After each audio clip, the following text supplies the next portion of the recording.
माता जी दंडवत प्रणाम। जय श्रील प्रभुपाद।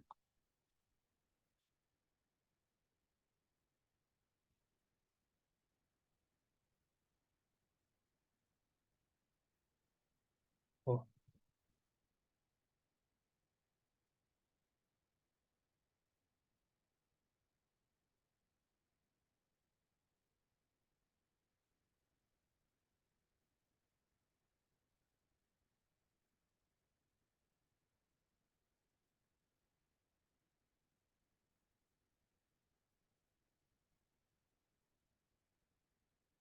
अनंत गिरधारी प्रभु दंडवत प्रणाम। जय Srila Prabhupada.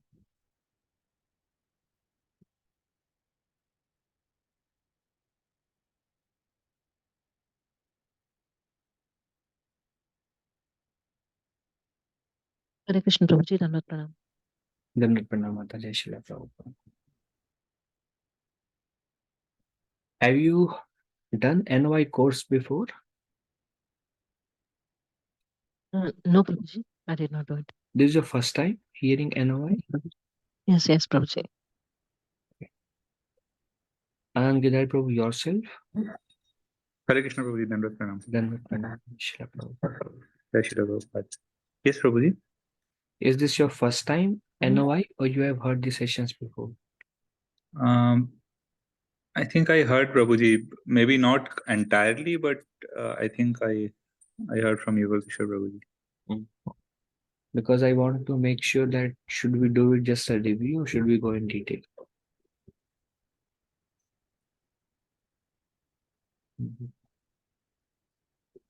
Prabhuji, I didn't heard much. Dhanwad Pranam Mataji. Hare Krishna, Krishna. Okay. Yeah, because it's just about the time. I mean, if we go in detail, we probably do 1 or 2 verses a week. Overview, we cover like 5-6 verses a day. It's like they are short, but at the same time, I mean, like anything, we can go in great depth or we can go. Let's see. We'll try to be somewhere in the middle. Yes, Prabhuji. Thank you, Prabhuji. Thank you.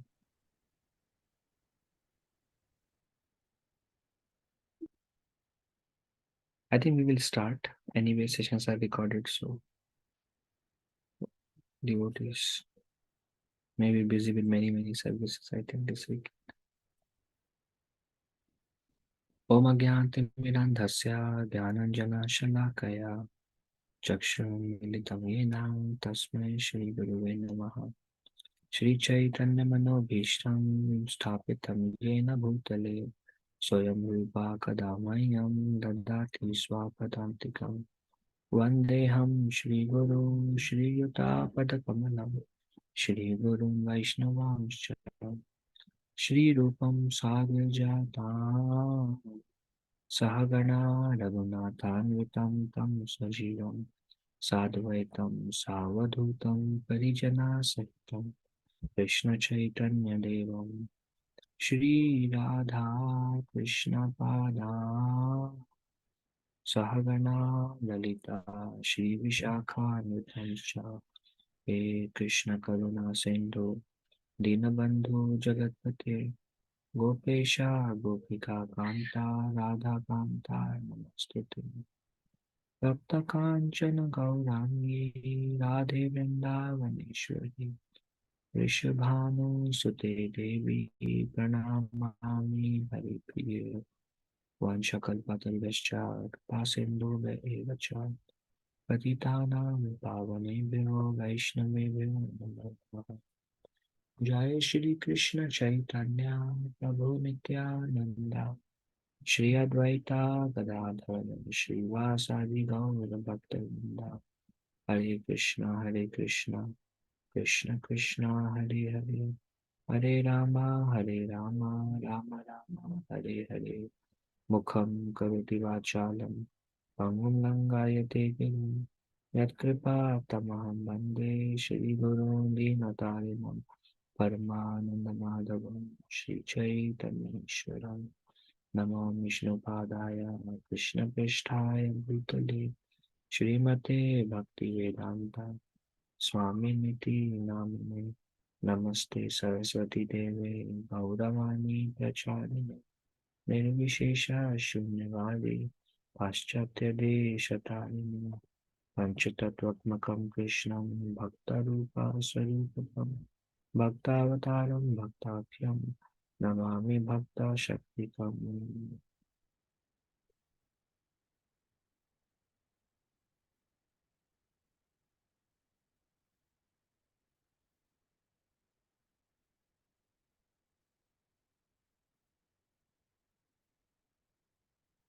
So this is, we are taking a small turn now from Bhagavad Gita Nectar of Instruction. There are 11 verses in this book. These verses, they take us gradually from the stage of Shraddha to Prema. We see there are 9 stages. Shraddha, one who has faith. Shraddha will lead to Sadhu Sangha. Sadhu Sangha will lead to Bhajana Kriya. Bhajan Kriya will lead to Anartha Nivritti. Anartha Nivritti, once we cross Anartha Nivritti, we get to the stage of Nishtha. Then there is Ruchi, and then there is Ashakti, then there is Bhava, and then there is Prema. So these 11 verses, they take us all the way from Shraddha to Prema. Very similar story is with 2 more texts. One is Chaitanya Siksha Ashtakam, also take us from Shraddha to Prema. Another is Raghunath Das Goswami Mana Siksha. They are also like 12 or 13 verses take us from Shraddha to Prema. These are like Mahaprabhu's 8 instruction is called Chaitanya Siksha Ashtakam. Raghunath Das Goswami instruction on the mind is called Mana Siksha. And Rupa Goswami's instructions are called Upadesh Amrita. Upadesh means instruction, Amrit means nectar. Upadesh Amrita. Rupa Goswami was very, very close associate of Sri Chaitanya Mahaprabhu, empowered by Lord Chaitanya. That's why in our pranam mantras, we say Sri Chaitanya Manobhishtam, one who knows the heart of Lord Chaitanya. Sthapitam Yena Bhutale, one who has established the mission to fulfill the desire of Lord Chaitanya. Sthapitam Yena Bhutale. What did he stapit? What did he establish? Sri Chaitanya Manobhishtam. What is the heartfelt desire of Lord Chaitanya? He has established that mission.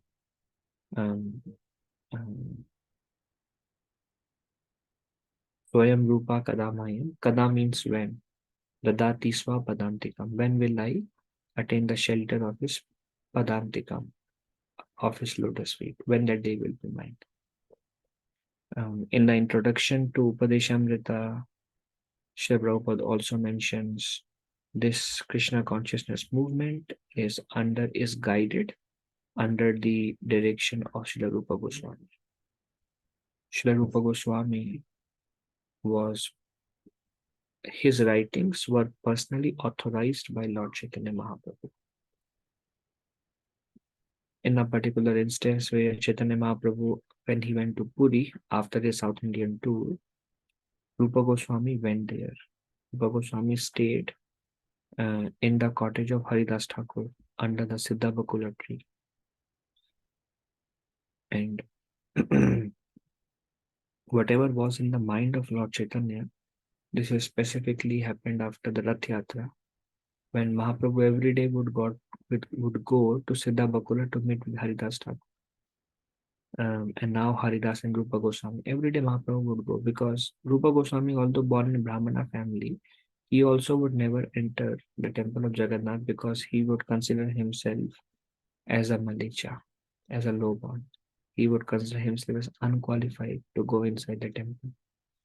And he would feel about himself like that because he would work for the Muslim king. So he felt that he is no more a Brahmana.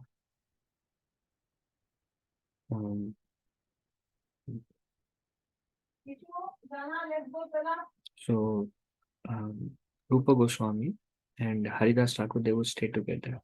One day after Rath Yatra, Mahaprabhu came. When Mahaprabhu came, Rupa Goswami had went to take his bath in the ocean, and there was a thatched hut in which they both will stay. Mahaprabhu went inside and he saw a paper sticking to the roof of the thatched hut. He took the paper, and that paper wrote what Chaitanya Mahaprabhu was thinking, what was his inner mood, what was his meditation in Rath Yatra. He wrote that on a paper. Chaitanya Mahaprabhu was very much surprised. How did Rupa receive how did Rupa knows what is going on in my mind, in my heart? So Chaitanya Mahaprabhu took that paper and he showed it to Swarup Damodar Goswami. He asked Swarupa, Swarup Damodar, read this paper. Only you know my heart. How is it that this boy Rupa, he knows what is going on in my heart, in my mind? Then Swarup Damodar was very much surprised, and then he smiled and he said, "My Lord, this is because you have given your full mercy to Rupa Goswami." And Chaitanya Mahaprabhu said, "Yes, I have given my full mercy to these two brothers, Rupa and Sanatan, the first day I met them." Another instance, Rupa Goswami was writing. So the great authorized speaker on Krishna Katha was Ramananda Roy. Even Chaitanya Mahaprabhu himself, with great eagerness, heard Krishna Katha from Ramananda Roy in Ramkeli during his South Indian tour. And there was one Brahmana later on who came to Lord Chaitanya and he expressed a desire that I want to hear Krishna Katha. Then Chaitanya Mahaprabhu said, "Well, I know only one person who can actually speak about the glories of Krishna. That is Ramananda Roy. You go and hear Krishna Katha from him." So Lord Chaitanya Mahaprabhu already authorized Ramananda Roy as the authority for Krishna Katha. But this particular point of time, Chaitanya Mahaprabhu took Ramananda Roy by his hand and he said, "Come, I want to take you somewhere." So he took him to Siddha Bakul with Swarup Damodar, with Advaita, with Sarvabhauma Bhattacharya and all the other associates. They all sat on the high seat. Rupa Goswami, Haridas Thakur, they came out. They paid their obeisances to Lord Chaitanya, Ramananda Roy, Swarup Damodar and others. Mahaprabhu invited him to come and sit with him next to him, but Rupa and Haridas, they said, "We are not qualified." So they sat at the feet of Sri Chaitanya Mahaprabhu. Then Rupa Goswami was writing his books. Chaitanya Mahaprabhu asked, "Please read something. What do you have written?" And he told Ramananda Roy, who was authorized to speak Krishna Katha, "Please test our Rupa. See how he is writing." And then Rupa Goswami spoke many verses from the beginning, from the middle, the invocation, the prayer, the glorification of the Lord, glorification of Vrindavan, glorification of Yamuna, glorification of holy name. Different questions Ramananda Roy would ask, and Rupa Goswami would speak out loud what he was writing. And that really amazed and shocked Lord Chaitanya, Rupa Goswami, and Swarup Damodar Goswami. Ramananda Roy said, "Such a beautiful description that you have written, and such authorized description I have never heard. I have never read anywhere. This is unlimited mercy of Sri Chaitanya Mahaprabhu that you're able to write such unparalleled description of the Lord, the instruction and everything." So this is Rupa Goswami's books are highly authorized, and the authorization was given by Lord Chaitanya himself when he was personally present on the planet. That's why the books of Goswamis, they are authorized by the Lord himself and should be seen on at par with the Vedic scriptures. And whatever he writes, Rupa Goswami, whatever he has written quoting the various scriptures, keeping the scriptures as the basic still.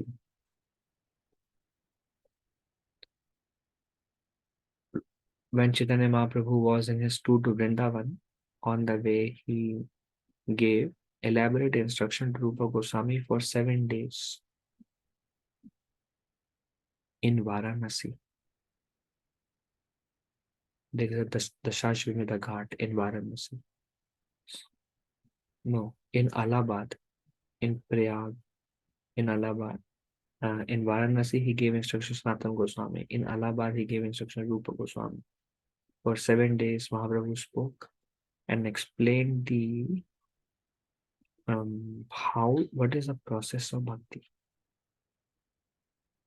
how bhakti develops, how bhakti grows. Elaborate instruction. Then Chaitanya Mahaprabhu told Rupa Goswami, now whatever I have told you, you write. Mahaprabhu gave this service to Rupa Goswami on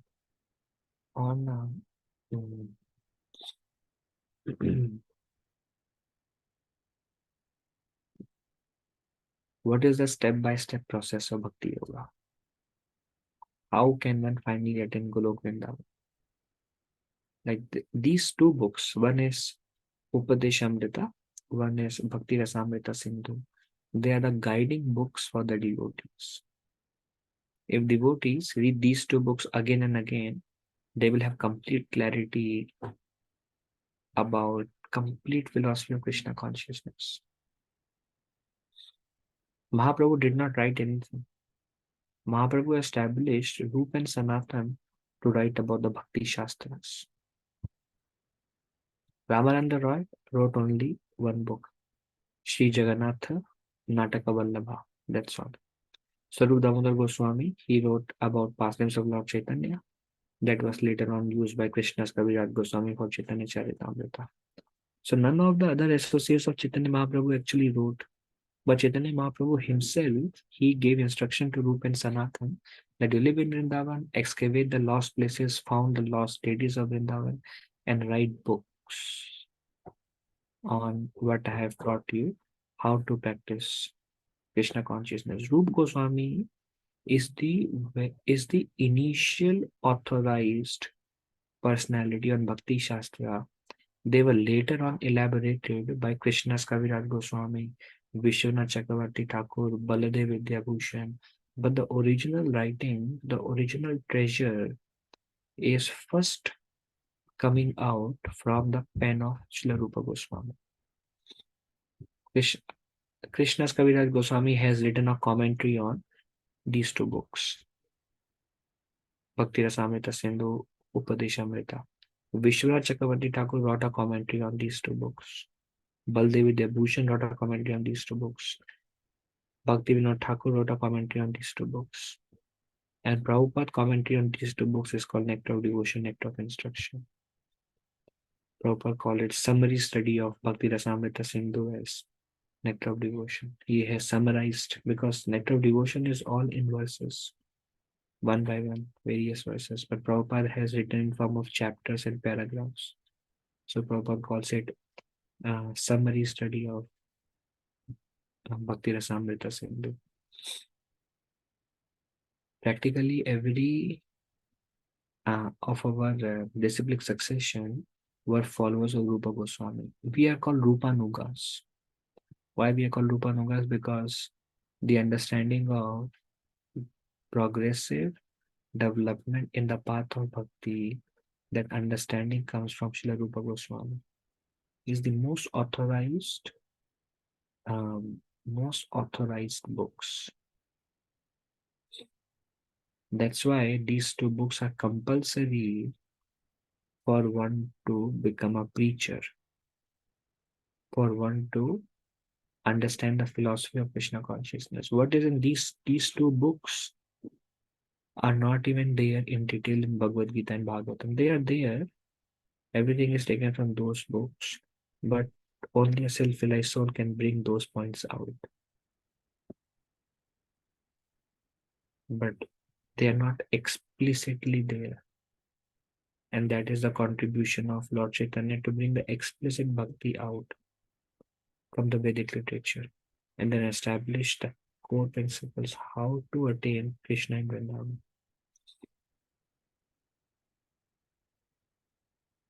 Narottam Das Thakur is follower of Rupa Goswami. Vishwanath Chakravarti Thakur follower of Rupa Goswami. Krishna's Kaviraj Goswami, he ends every chapter by Shri Rupa Raghunatha Pare.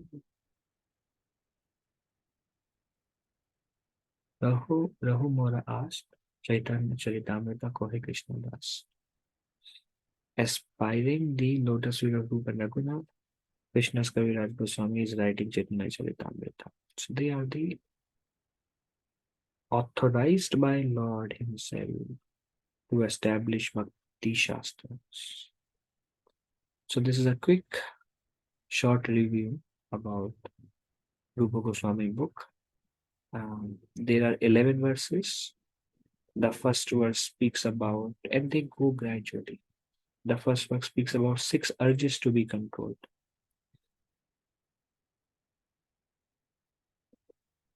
Setting the scene, once at Jagannath Puri, Sri Chaitanya Mahaprabhu, the most merciful incarnation of Lord Krishna in this age of Kali, took his intimate devotees to the shore of the ocean. Seeing the blue ocean, he remembered Shyamasundar. Seeing the trees and sand dunes there, he remembered Vrindavan and Govardhan, and became overwhelmed in ecstasy of separation from Lord Krishna. With great difficulty, the devotees brought him to external consciousness. Then Lord Chaitanya began to softly instruct the devotees, among whom was Srila Rupa Goswami. Rupa Goswami recorded those instructions in the form of 11 verses that became famous as Sri Upadeshamrita. So the base of this book is Chaitanya Mahaprabhu went to Puri in his great ecstasy when he was brought to an external consciousness.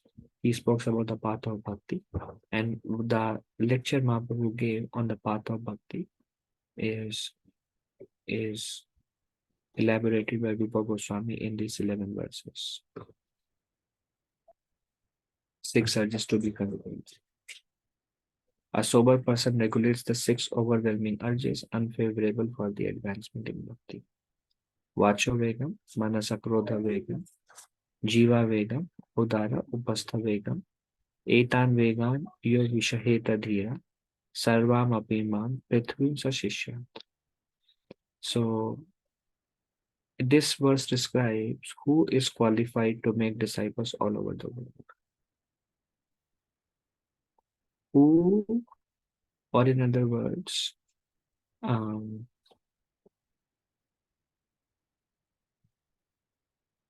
okay. So first is Vacho Vegam. Vacho means speech. Vacho Vegam is tolerate the urge to speak. Sometimes we feel like, oh, I must speak something to let the conversation going. Sometimes we want to make people laugh, so we crack jokes. So there is always some tendency to speak. So Vacho Vega means unless it is centered around Krishna, no need to speak. This is called Vacho Vega. We have seen this great quality with all the spiritual masters. They don't speak unless it is for the betterment of others. It is for the service of the Lord. It is glorification of the Lord. Then Manasa. Manasa means urge to tolerate or urge to tolerate the demands of the mind. We will see the 2 different kinds of demands of the mind are mentioned in the commentary by Saraswati Thakur that is brought about by Prabhupada. Saraswati Thakur also wrote a commentary on this book. Many great Vaishnava acharyas have wrote a commentary. This whole thing is based Prabhupada. He took the commentary from various acharyas and he summarized them for our benefit. So first is the urge to speech, the urge of the mind. Krodha Vegam. Vegam means the urge, the urge or the impulse of anger. Jiva Vegam is the urge of the tongue, basically 6 urges. Udara, the urge of the belly, and Upastha Vegam, the agitation or the urge of the genitals. Etan Vegam Yogisha Heta Dhira. A sober self-controlled person who can tolerate these 6 urges is qualified to make disciples all over the world. So basically, we'll go in detail of this. This is introduction to this verse. When one is victimized by the above 6 impetuous demands, one falls into the cycle of repeated birth and death. and is deprived of spiritual well-being. Krodha, Krishna says gateway to hell. Um,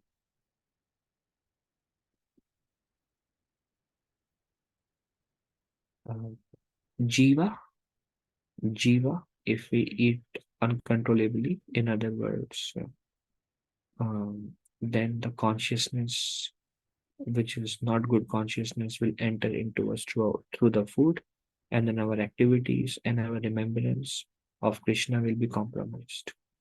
Speech, Prajalpa, we will discuss in lot more detail all these six. But basically, one who is victimized by these six demands fall into the cycle of repeated birth and death, and for him, advancement in Krishna consciousness will become difficult. This is actually the beginning of all the instructions.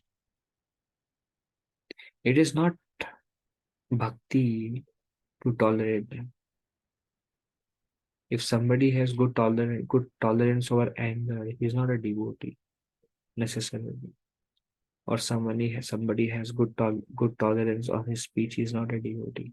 But these things will help a devotee becomes dhira, steady in his Krishna consciousness.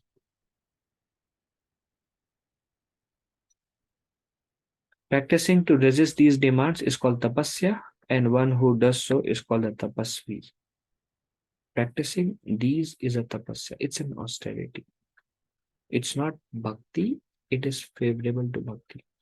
To attempt to restrain the above six urges is not directly a limb of bhakti. What is directly limb of bhakti are 64 items that are enunciated or described in detail in Bhakti Rasamrita Sindhu. But tolerating these six urges is called tapasya. Rather, it is a staircase to ascend to the platform of eligibility through which one may enter the temple of bhakti. This is a prerequisite to, that's why it's the first instruction. It is an aspect of Sharanagati which bestows qualification for bhakti. Sharanagati is surrender, and surrender means two of the limb of surrender means whatever is favorable for bhakti, do it. Whatever is unfavorable for bhakti, don't do it. And here are the six things that will hamper our bhakti. Sometimes devotees ask question, what are some of the obstacles in the path of bhakti? Those obstacles are described by Rupa Goswami here. These are the six urges that we must tolerate. Otherwise, they become our obstacles in the path of bhakti.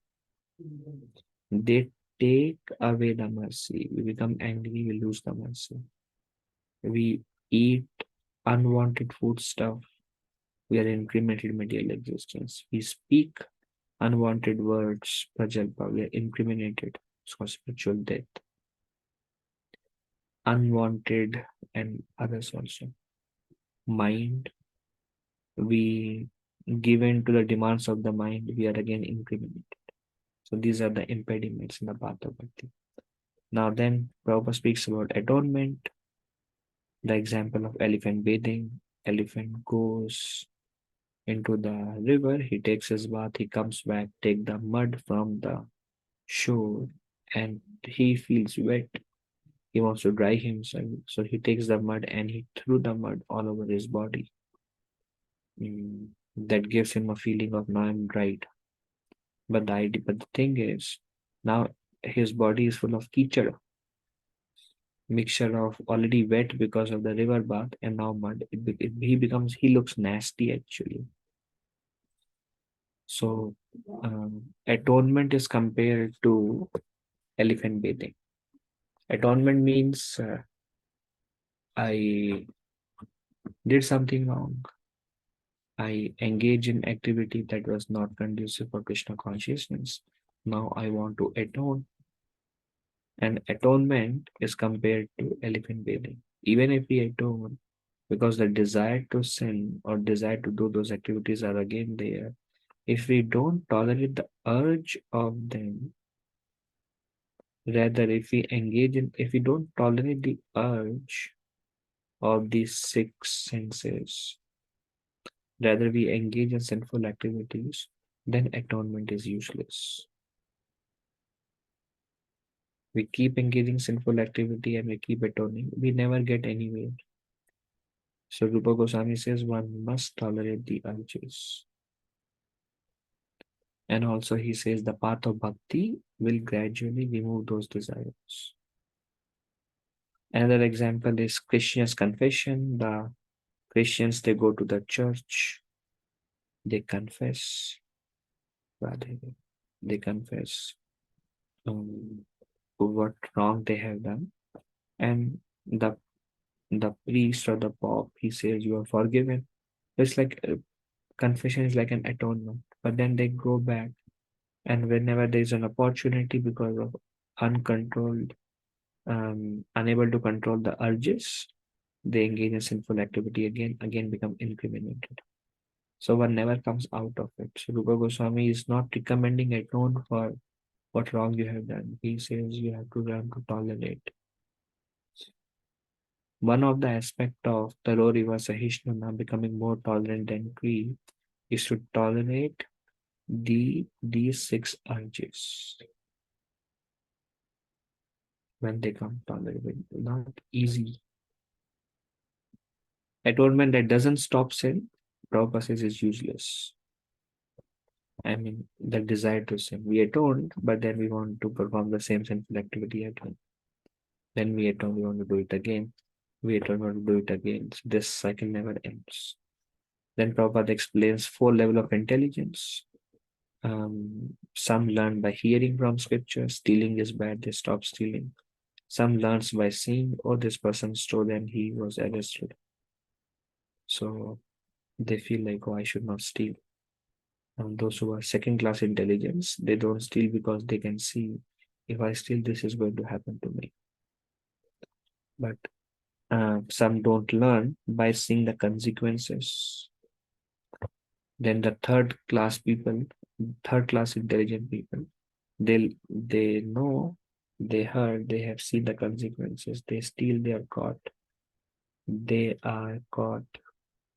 Then they experience the suffering. They are put behind the bars. They experience how much suffering comes through that. Fourth-class intelligence, even after experiencing the pain and suffering in the sinful activity, they want to do it again. They doesn't learn even after hearing and experiencing. So many of us may lie in this 4th class because we know what is unfavorable. We have heard it, what is unfavorable. We may still do it. I have seen people who were engaging in those activities in Krishna consciousness which were unfavorable, and seen the consequence of that, but they don't learn from that. Then they themselves perform the sinful activity, they go through the misery. Krishna gives them realization. See what blunder you did. Now you are suffering for so long because of that blunder you did. And then they make a resolution, I will never do it again. None of the sinful activities. I will live a very pure life. They take strict actions. But then what happens? Again, when there is opportunity, they may do those things again. So that cycle is never ending. That's why Rupa Goswami says, please try to tolerate these urges. It's not easy because Maya is very powerful. These demands are very powerful. So Prabhupada says real atonement is tapasya, austerity. Real atonement is to come to real knowledge or to awaken one's dormant Krishna consciousness by practicing a methodical life of austerity or tapasya. That's why it is said the human life, tapodeva puttaka eva sattvam, the human life, Rishabdev says, the human life is meant for tapasya. If we give in to these 6 urges, then we are using the human form of life for bhog, enjoyment. But if we don't give in to them, then that is tapasya for this age. One must try to tolerate these 6 urges. By practicing a methodical life of austerity or tapasya. Traditional tapasya involves celibacy, cleanliness, truthfulness, mind control, sense control, charity, yoga asanas. I mean, these are called mechanical processes, or they are also called secondary processes to tolerate the six urges. I mean, those who do breath work, yoga asanas, pranayam, they may temporarily overcome those urges. It helps. Mind becomes peaceful. Uh, Cleanliness helps. Keeping ourselves internally, externally clean helps to get rid of the desires of sense gratification. Mind control, sense control, truthfulness. These things are also tapasya and they helps. But our prescription is associate with devotees, engage in the Lord's service under direction of bona fide spiritual master, follow four regulatory principles of no illicit sex, meat eating, intoxication, gambling. So this is our tapasya. Our tapasya is come in association of devotees, glorify, hear and glorify Krishna, chant your 16 rounds, serve under direction of Shri Guru, use your life centered around Krishna consciousness. So this is real because why this is primary method? Because this method will help get rid of the desire to sin also. By practicing bhakti, we will get the mercy by which we can overcome these six urges. It is only possible by mercy. We can overcome these six urges and we will lose the desire to sin also. This is primary. But cleanliness, celibacy can help us temporarily. Like for example, yoga, asana, pranayama, they can pacify the mind, but the mind will again become agitated tomorrow. Temporarily, there is some effect is there. So that's why this is the basically practicing bhakti. Now, next 6 slides discusses the 6 urges. So first is the urge to speak. Example of urge to speak is prajalpa, useless talk. A frog croaking invites its own death by a snake. A frog makes some sound, and when he makes some sound, the snake knows, hey, this is a frog sound. He comes and he eats the frog. So prajalpa is like that. Prajalpa is compared to, or useless talk is compared to a spiritual death. Maya captures us. Remembrance of Krishna is lost. We become absorbed in material subject matters. Our mind becomes contaminated with material subject matters.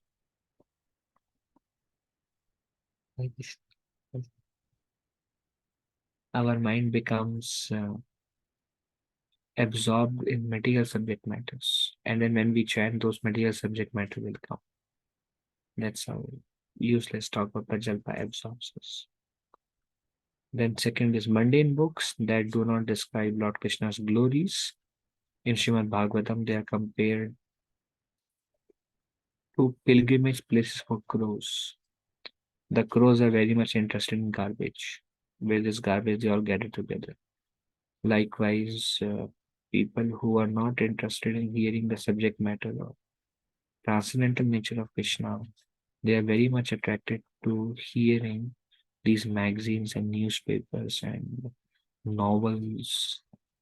They are very much attracted to those things. But those who have developed little attraction for Krishna, who have become like swans, for them, reading things which are not connected to Krishna is like very miserable experience.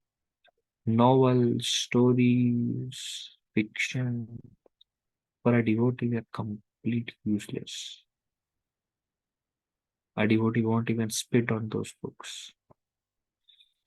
So because they are compared in Bhagavatam, Bhagavatam says anything not connected to Krishna is pilgrimage place for crows, garbage. I know I see many devotees, parents, they encourage their kids in all these things, but actually, if they somehow can develop attraction hearing about the glories of the Lord, that will go. Then there is karmis and materialists talks about material enjoyment. The karmis and materialists are very much attached to talk about material enjoyment. The urge to speak. They meet and they discuss, hey, how was the movie? Did you try food in this restaurant? Try switching to this job. Did you go to this Niagara Falls in these places? This is a ridiculous association. And all they speak about is sense gratification. Prabhu, how can you enjoy this water park? This movie, this. They only talk about sense gratification. And this is their urge to speech.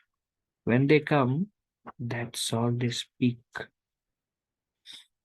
You associate with anybody who are not devotees, see their words, whatever word comes out is useless words.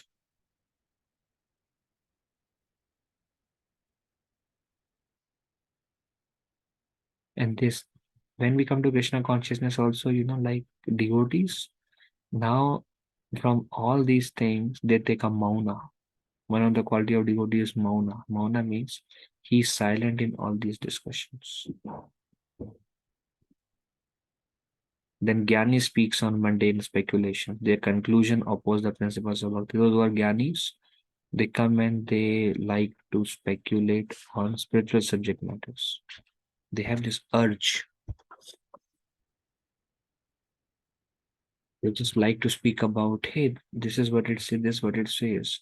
They seems like spiritual people, but it is also useless talk because their conclusion oppose the principles of Bhakti.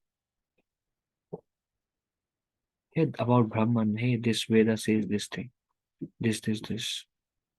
So they're also, it's not material subject matter, it's not sense gratification, but their words are not in favor of Bhakti.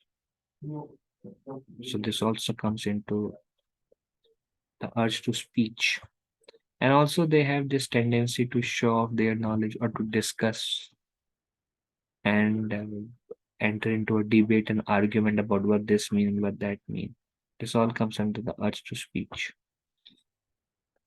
Then there is mauna or self-imposed vow of silence, expresses desires by writing or simply by thinking.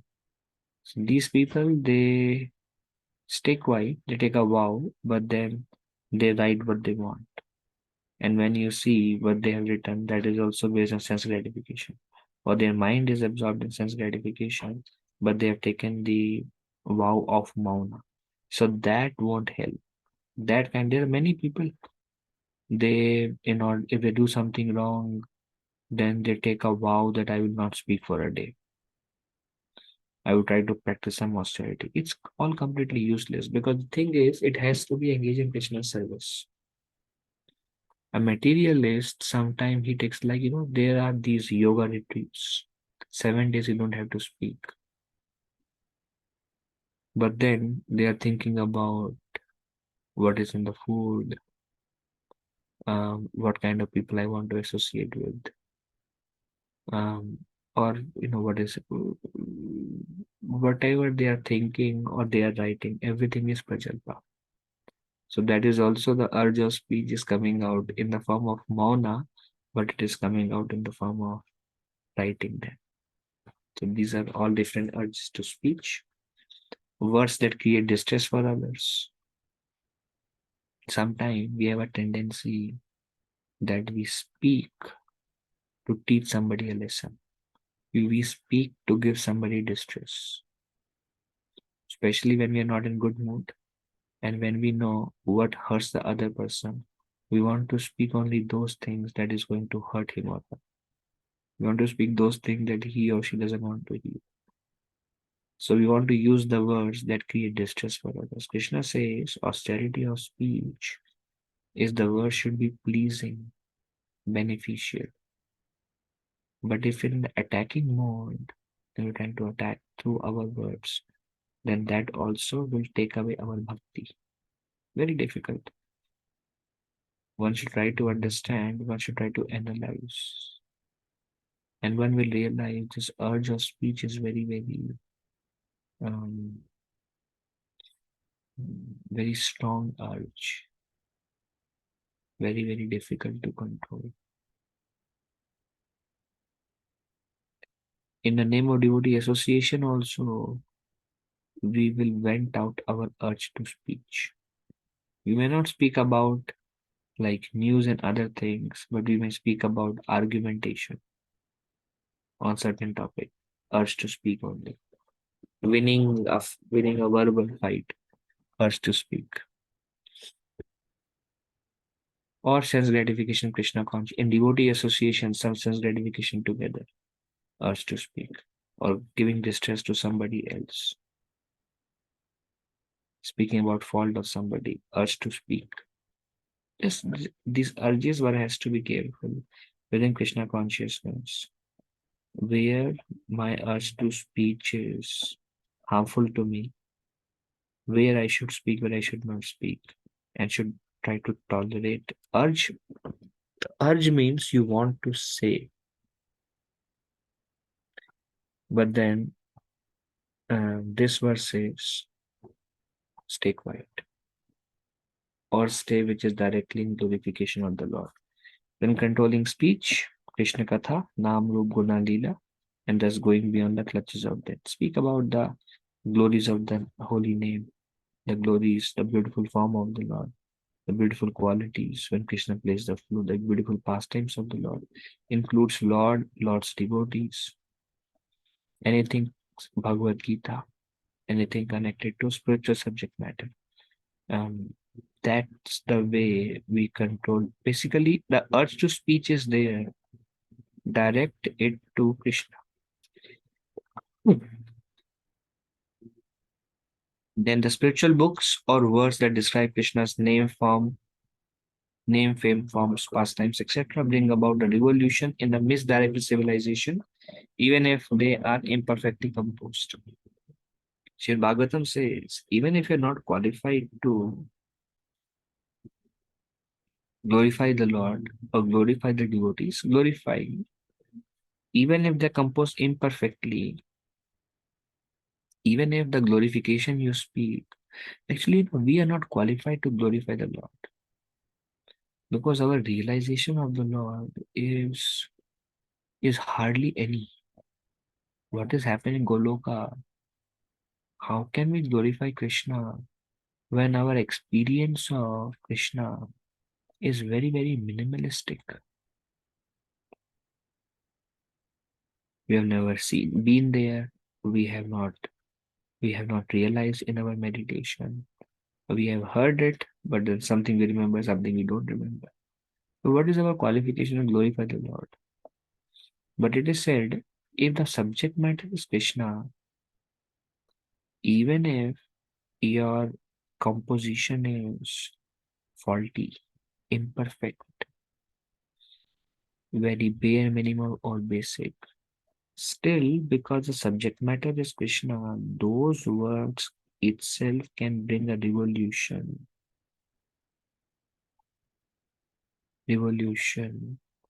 in a misdirected civilization. Misdirected civilization is everyone is speaking about. Mostly people speak about sense gratification. Oh, you know what? I went there last weekend and Labor Day's weekend is coming and I'm going there. They are telling about their sense gratification and they are influencing you also. Sir, you also do some sense gratification. Human life is meant for bhog. Otherwise, see, they have nothing else to speak other than sense gratification and all these different kind of urges to speak. Read spiritual books, glorify the Lord. That's how we can control our speech. Krishna Seva, words about Krishna service are the fruit of tolerating the urge to speak. This is allowed. Speak about service. Prabhu, what all should we do in Janmashtami? How do we arrange prasadam? What should be the menu? This is great. So this is if you tolerate the urge of speech, then you will speak about Krishna service. And if you speak about Krishna service, great. If you speak here and speak about the glories of the Lord, hear and discuss the services, whatever is needed. That's how we can gradually overcome and detest feeling from the urge to speech, like other topics not related to Krishna or Krishna's service. Okay, so a devotee should try to tolerate this urge. Then the second is the urge of the mind. There are two urges of the mind. The mind agitations are of two categories. The first is called avarodha priti, unrestricted attachment. Mind has many unrestricted attachments. Unrestricted means no restriction, deeply attached. This is called avirodha priti. Gyanis, adherence to Mayavad philosophy. Gyanis, they are very attached to Mayavad philosophy. Want to speak about Brahman and their mental speculation. Karmis are very much attached. They have unrestricted attachment to fruitive results. What will I get? How much profit in this? What do we make?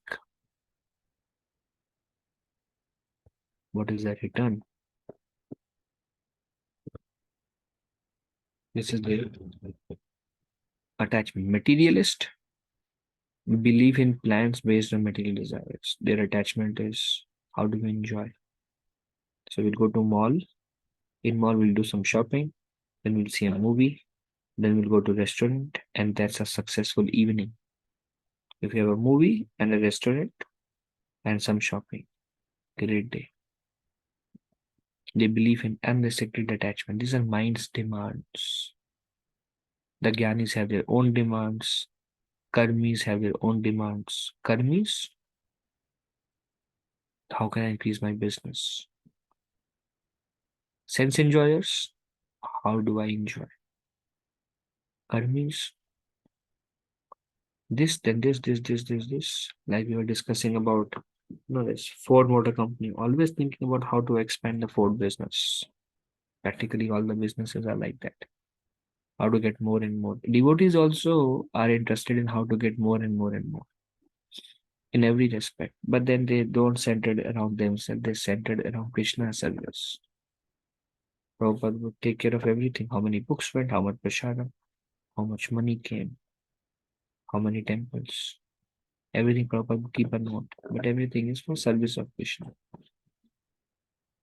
We have to direct that, and this Prabhupada also says attachment will not go away, but direct it, somehow utilize it, direct it to center it around Krishna.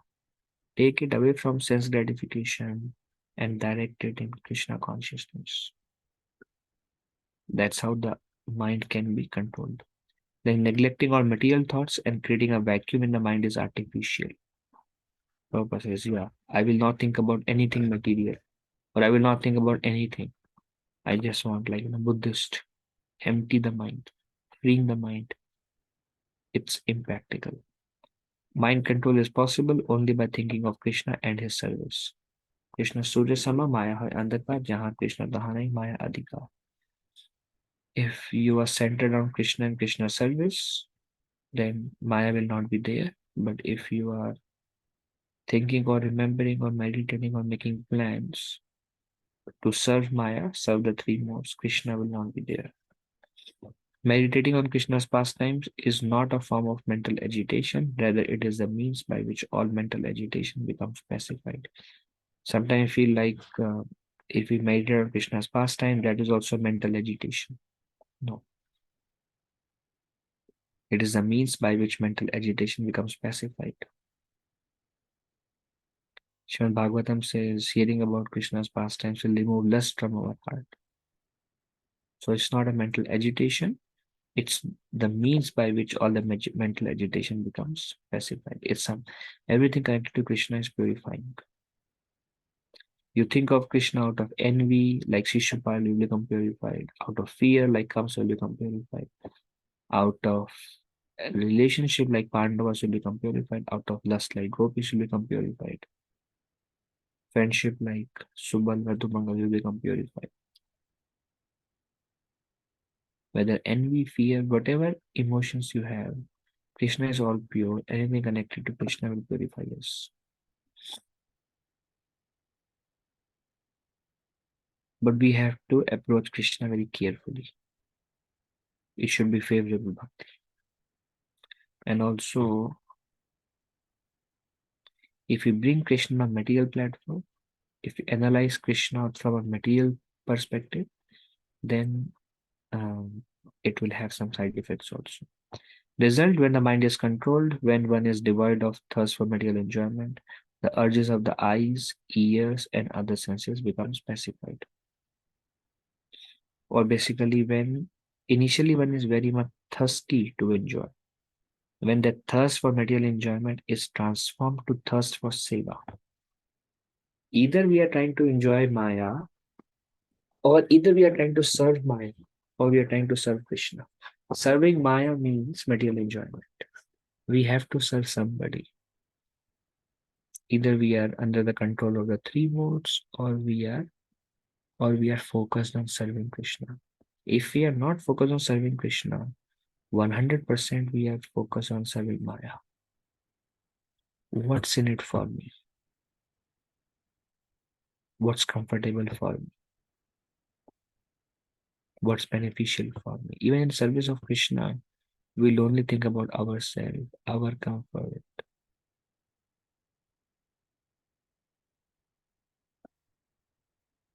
That is Maya and Krishna service. Because it's still, there is a sense of material enjoyment. So the thirst for material enjoyment can be transformed to thirst for Krishna seva. How can I serve Krishna more?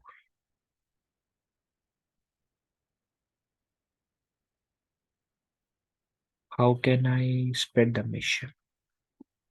How can I become an instrument in making devotees more sincere? What projects can I take over that will help expand? Or whatever, if you are a fundraiser, how can I raise funds for Krishna? Thirst for material enjoyment. If you are absorbed in Krishna's service and the thirst for material enjoyment goes down, then the urges of the eyes, ears, and other senses become specified.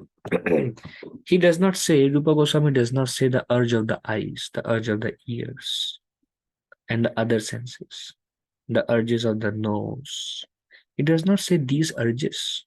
He says the urges of the mind, because all the five indriyas are controlled by the mind.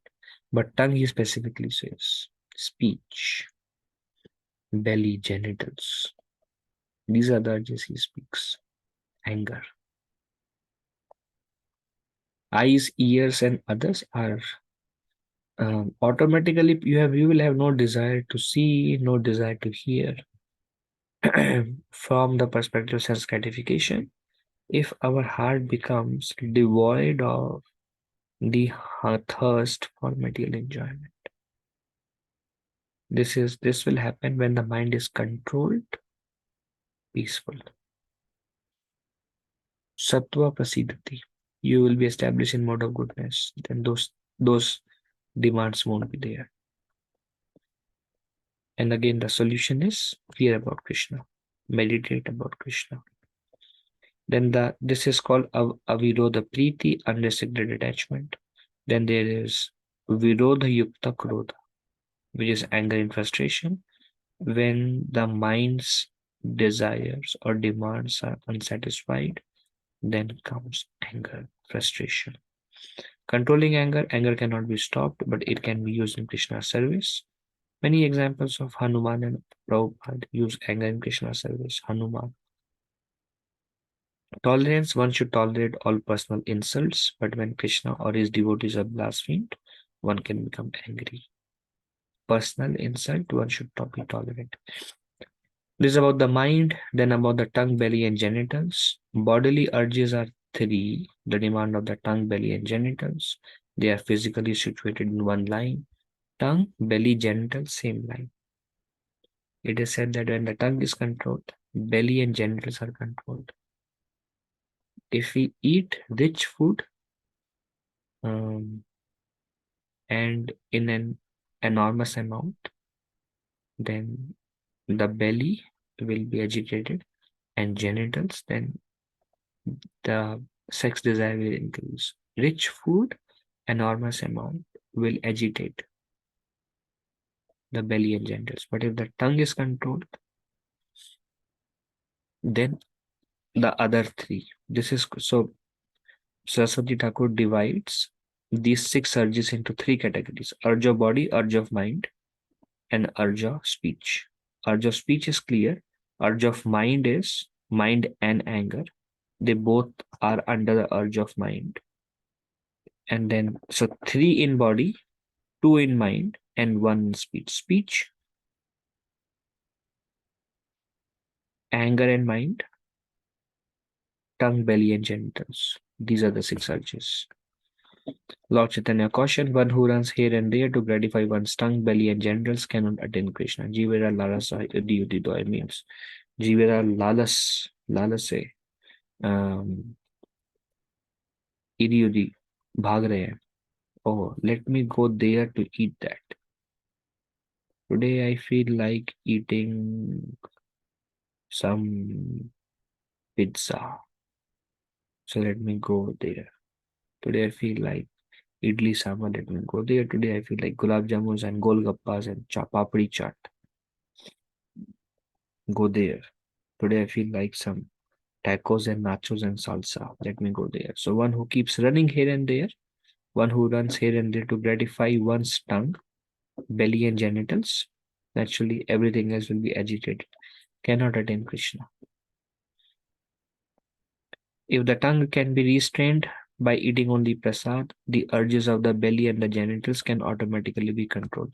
If you have urge of tongue, then you cook what urges you have and you eat nicely. That will calm it. That will help. Gradually, that urge of tongue will be pacified. But if we go to sweetmeats, restaurant, shops, stay within Krishna's zone, then we are good. The urges of belly and genitals can automatically be controlled if we can control prasad. 6 kind of taste: sweet, sour, bitter, pungent, salty, and astringent can agitate the tongue and bring one under the control of its urges. Some people like sour more, some like salty more, some like sweet more, some like pungent, like vinegar flavor in it, like chow mein. So different people have some like bitter, chatpata, khatta. Different people have different urges, but any of the tastes can agitate the tongue and can bring the tongue under the control of its urges. But if it is centered around prasad, it is a relatively safer option. Eating the following types of food only for the gratification of the tongue must be avoided: dead bodies, intoxicants, excess of chili and tamarind. Anything excess is not good. But for regularity principles, avoid it. Even prasad makes one fall prey to the demand of the tongue. If one eats too much prasad only for its taste, offers tasty food to the deity with an intention to eat nice food, accept invitation of a rich man with the idea of receiving palatable food. Somebody invites a rich man. Devotee invites, you can go. But if devotee invites and you go thinking that there will be nice prasad there, that is not very nice. But devotee invited, now I think I must go because it is as a service to please the devotee. As a matter of etiquette, custom, make it service oriented. But if we go with the desire to eat nice food, not the desire to render any service, we are incriminated there. Or too much prasad only for its taste. Basically, we don't want to become food conscious. But whatever food, if like basic principle, don't be food conscious. If food comes and it is nice, take it. But becoming food conscious means this is what I want to eat. Where can I arrange this? How can I get it? Or putting too much energy on food. Whatever Krishna provides, my spiritual master says, enjoy to your full satisfaction. Whatever Krishna provides. Like Madhukari is there, na?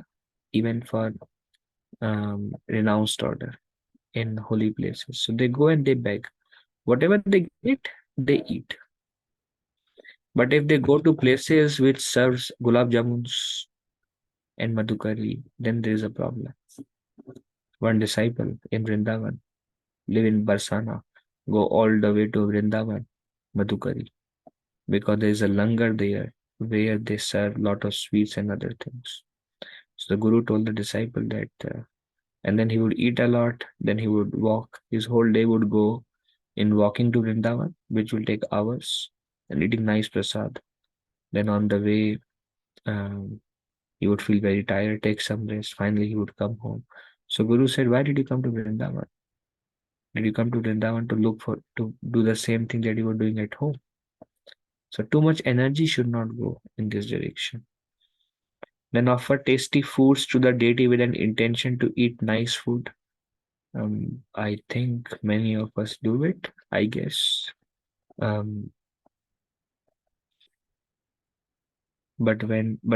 certainly at one point of time we have to work in that direction. We have to work to cut that down. Srimad Bhagavatam says sense gratification for self-preservation. Prabhupada says without sense gratification we will die. If you don't eat, you will die. But then one thing is I'm eating very opulent food stuff and I really want to enjoy. One thing is whatever is required to be done for self-preservation, that is good. Excess sense gratification and not cooking, no thought of cooking for Krishna, no thought of cooking for devotees, for myself and my enjoyment, then we will fall victim to that also. This last one is a little tough. Eat too much prasad only for its taste, offer tasty food to deities with intention to eat nice food. All these are Prabhupada statements. And accept invitation with the idea. I mean, we don't accept from rich man, but we accept invitation. But the idea is receiving palatable food. Lord Chaitanya's advice. Bhala na kahibe ar, bhala na paribe. Do not dress luxuriously and do not eat delicious foods. All right. Observing fasting days like Ekadashi, Janmashtami can restrain the demand of the belly. Prabhupada says if you want to tolerate the demand of belly, fast. Ekadashi, Janmashtami is coming. That will help us to tolerate the urges of the belly. Usually, the urge of tongue is very, very prominent. Urge of belly is there, but the tongue is like very most voracious. Then urges of the genitals or sex impulse can be legal or illegal, applicable to householders and renunciate. Legal marriage according to Shastra, becoming a grihastha and using genitals for begetting good progeny. This is called, this Krishna says, that's me. Illicit sex not sanctioned by scriptures includes thinking, planning, talking about, actually having intercourse, or by satisfying the genitals by artificial means, by which one is caught in the clutches of Maya. Thinking about woman is basically the object of sense gratification, contemplating on them, thinking of them. Oh, he's so nice, or she's so nice. Planning, talking about, etc. They all come under agitation of the genitals. Agitation of genitals not necessarily means using the genitals, but genitals are agitated. Means even the thoughts are those also we must try to tolerate. Those urges we must try to tolerate. Controlling the sex impulse is possible when not used unnecessarily. but only to beget a Krishna conscious child, and the child must be trained in bhakti. Renunciate should not listen or talk about worldly subjects, and should not think of women. Lord Chaitanya stricted Chota Haridas, who thought about women, and Mahaprabhu rejected him. Conclusion: these six urges present various types of obstacles in the immature stages of a sadhaka's spiritual life. One can dispel them by exclusive sharanagati, by avoiding the 10 offenses to holy name, and doing shravan and kirtan in the association of sadhus. So how do we overcome these six urges? One second.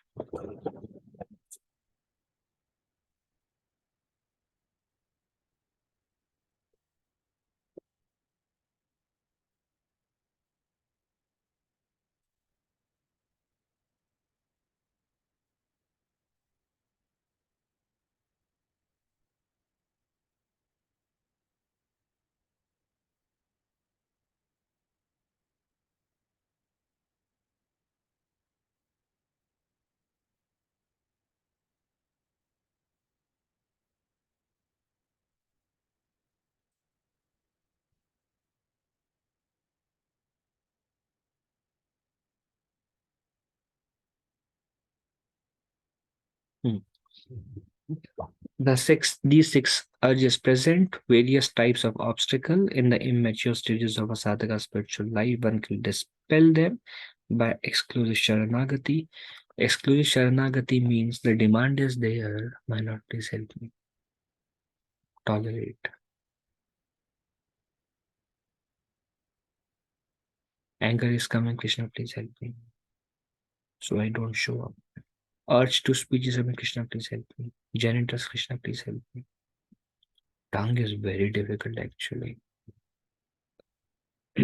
But it is one of those gray area where Prabhupada allows, and then Prabhupada says only for sense gratification, rich food stuff becomes a problem also. So this is called Sharanagati, means taking help from Krishna. By avoiding the 10 offenses to Harinam, because when we offend devotees, then these urges will increase, anger will increase, lust will increase. Apne Sobari Muni offended Garuda, and lust increased. And offense to Harinam will take away our absorption in the holy name. And when we are not absorbed, when we feel empty in our heart, then anger will increase. Speech will become uncontrolled. You will say things that you will say, I should not have said that. Like the whole system becomes weak. Mind becomes weak. And when the holy name is not good, we want to eat a lot. We want to overcome that frustration of inattentive chanting by eating too much, and then belly and genitals agitated. So all these things, that's why it said one can dispel them by exclusive sharanagati, by avoiding the 10 offenses to the Harinam, and by doing Shravan and Kirtan, association of sadhus, because Shravanam and Kirtanam will bring us to goodness, will sharpen our intellect. That association will give us the strength to say no to unwanted things and unwanted habits in our Krishna consciousness. Very important. Sharanagati, take shelter, avoid the 10 offenses, and doing Shravan Kirtan, association of sadhus. There are two verses used. One is Goswami, one is Godas. Goswami is master of the senses, one who can control the overwhelming passions of speech, mind, anger, tongue, belly, and genitals is a Goswami or master of the senses and can instruct the world. And speech is uncontrolled, mind is uncontrolled, anger is uncontrolled, tongue is uncontrolled, belly and gender is uncontrolled. Then what do we instruct to others? What to do? Servant of the senses is Godas. How can Krishna ever be manifest to a person whose heart is invaded by lamentation, anger, and other agitations? This is from Padma Purana. In other words, those who are absorbed in these agitations or those who are giving into those agitations, Krishna will not manifest to such a person, according to Padma Purana. Various agitation, lamentation, anger. One who can't control these 6 urges but is controlled by them is a Godas, servant of the senses, or Adanta Go. Adanta Go, we see Bhagavatam says, Adanta Go Vishitam Tamisham, Puna Puna Shrivita Charvananam. Adanta Go, or servant of the senses, will keep chewing what is already being chewed. And it's simply going to entangle him further in material existence, in cycle of birth and death, and in dissatisfaction. Lamentation will come, dissatisfaction will come. One will lose one's own self-esteem also, one's own confidence also. Yeah, not good. A servant of Krishna follows in the footsteps of the 6 Goswamis of Vrindavan. In spite of hearing the astonishing glories of the holy name, one who maintains a bodily conception, an attachment to the worldly objects, is an offender to the holy name. And this also, to commit sinful activities on the strength of chanting the holy name, becomes an offense to the holy name. We give in to material enjoyment, even to maintain material attachments, even after understanding so many instructions on this matter, to be inattentive while chanting. So these, when the urges are not controlled, our chanting cannot become focused. That further increases these urges. So there are individual solutions for the mind. Think of the lotus feet of Krishna, Prabhupada says. Not there in the presentation, but think of the lotus feet of Krishna for the mind. For anger, using Krishna's service. For speech, Krishna glorify. Or read books. For tongue, prasad. For genitals, only for Krishna conscious children. Once you have 1 or 2 or 3 children, how many ever you want, now live a brahmachari or renounced life after that. And then belly, by fasting on Ekadashis, Janmashtami and other festivals. Okay, so that's all for today. If any discussion on this first verse, we can take now.